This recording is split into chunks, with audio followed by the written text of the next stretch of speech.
eloquently said, hey, this is where we are in Black America. This is what we've contributed to Black America.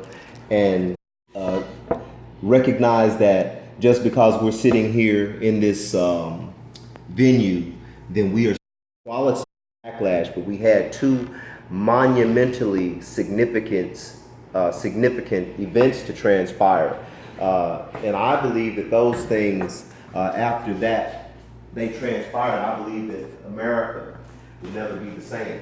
And I'm speaking of the shooting of Alton Sterling and Philandro Castile.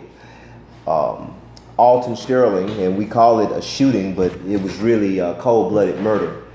And we feel the same way about Brother Castillo.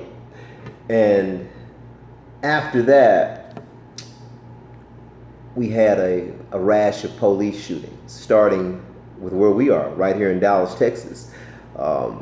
We had 5 officers who were killed, and then 14 were injured, right on the heels of the what is now being billed as a Black Lives Matter protest. But in actuality, to my knowledge, Black Lives Matter did not organize that protest.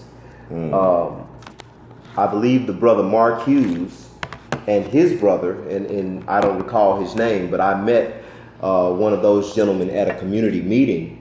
And at that community meeting, it was stated that that they organized, and they are with an organization called hashtag I Will Lead. And Yeah, that's a hashtag, so that's all you gotta do to be a leader. hashtag I Will Lead. Well, they organized 1,000 people in the streets, to my knowledge. So they're, I think they're doing a little something in terms of at least being able to organize. Where they out of? They're out of Dallas. Oh, they're out of Dallas. Well, Yeah. big up if you out of D-Town. Yeah, they're out of Dallas. But these brothers, in fact, the brother of the gentleman who they initially targeted as the shooter.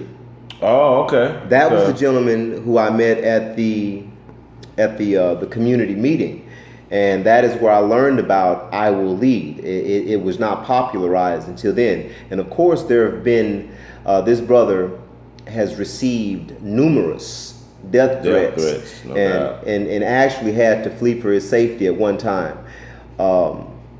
Also, and shout out to Chad, shout out to Andre. Andre posted something that was very powerful this morning, and I responded to it. In fact, I believe he said,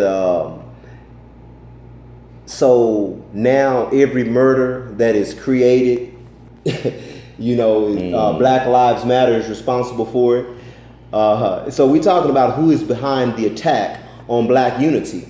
And the reason, and we get to the Black Lives Matter, because right now this organization, regardless of how it came into fruition, regardless of who is behind it, Right. this organization is on the forefront of achieving equality, and for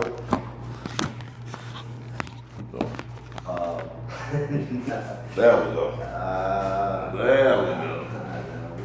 what is that over there, brother? That's you too. Oh, okay, okay. All right, so we get a better view. I feel a little more comfortable right now. You getting us at all kind of angles right there. You seeing a few things because we moving around. But I'm glad to be back in the building, and let's go and get to this unity thing to begin with.